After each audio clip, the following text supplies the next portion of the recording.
তোকে এত বড় অনুমতি দিল কে? তোদের এত বড় অনুমতি দিল কে? যেখানে তোরা নিজেরাই বলছিস যে এটা নাকি জনগণের ক্ষমতায় সবকিছু হবে, জনগণের ইচ্ছায় সবকিছু হবে, যেখানে জনগণ যেতে পারে না, যা বলতে পারে না, সেটা নাকি তোরা ঠিক করছিস যেন জনগণ তার মতামত জানাতে পারে, জনগণ তার অনুমতি দিতে পারে। তোরা কে নিয়েছিস অনুমতি? তোদের এত বড় অনুমতি দিল কে? জনগণ দ্রব্যমূল্যের জন্য তারা বাজার করতে পারছে না, তোরা সোশ্যাল মিডিয়াতে দ্রব্যমূল্যের দাম কমায় মনে করছিস যে তোদের কাজ উদ্ধার হয়ে গেছে। তোরা একটু বাজারে যাচ্ছিস দেখার জন্য আর ভিডিও করে করে সবাই ছড়াই দিচ্ছে আর সবাই লিখছে আলহামদুলিল্লাহ আলহামদুলিল্লাহ, এই খুব খুশি আমরা, খুব খুশি আমরা। কিন্তু আমাদের মা ভাইরা যখন বাজারে যায় তখন দ্রব্যমূল্যের দাম আরো ঊর্ধ্বগতি, নিম্নগতি তো নাই, আরো ঊর্ধ্বগতি। এসব সোশ্যাল মিডিয়াতে ভিডিও পোস্ট করা বন্ধ কর, ঠিক আছে?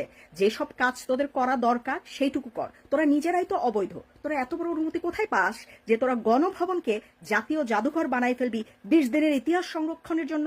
20 দিনের ইতিহাস তোরা কি কি সংরক্ষিত করবি? ব্রা নিয়ে, মা সমতুল্য এক মহিলার ব্রা নিয়ে উল্লাস করেছিস সেই ছবি রাখবি? যে সংসদ ভবন, পার্লামেন্টকে যে অবমাননা করেছিস সেই ছবি রাখবি?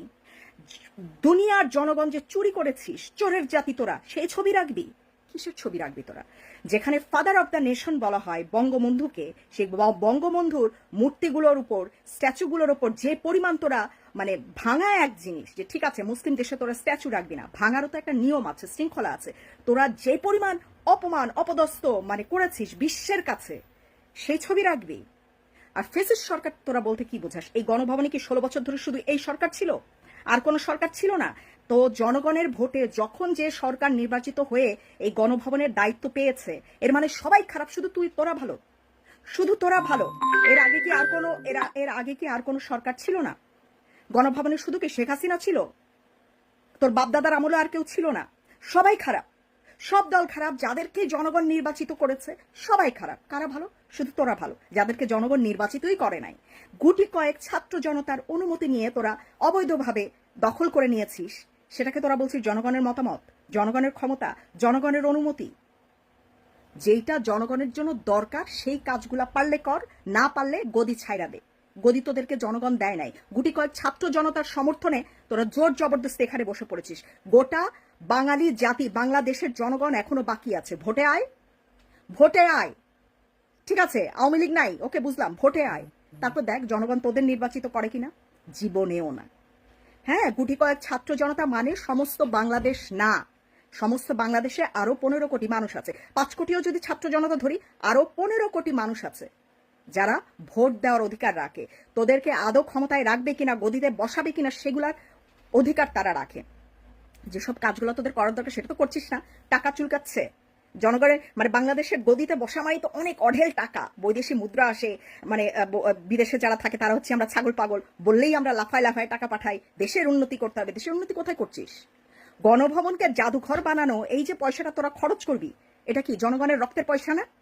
জনগণের রক্তের পয়সা তো। এটা রাস্তাঘাট বানা, ব্রিজ বানা, এলাকায় গ্রামে, খালি শহর কেন্দ্রিক থাকিস না, গ্রামে গ্রামে গিয়ে দেখ কোন এলাকায় রাস্তাঘাটে মানুষ চলতে পারতেছে না, ব্রিজের জন্য নৌকা দিয়ে পার হইতে হইতেছে। এত উন্নত জাতি হওয়ার পরেও তারা এখনো কোনো ব্রিজ তৈরি করতে পারস নাই। সেসব জায়গায় গিয়ে তোরা কাজ কর। শুধু ঢাকায় বসে বসে গণভবনের জাদুঘর, এটা জনগণ চায় না। আর এটার প্রতি পয়সা নষ্ট করিস না। এই পয়সা প্রত্যেকটা মানুষের, প্রত্যেকটা জনগণের খুব রক্ত মাংসের আয় করা পয়সা। কেউ তোদের অনুমতি দেয় নাই, কেউ তোদের বলে নাই যে জনগণের এই গণভবনের তোরা 20 দিনের ইতিহাস সংরক্ষিত জাদুঘর বানাই ফেলে। কেউ বলে নাই।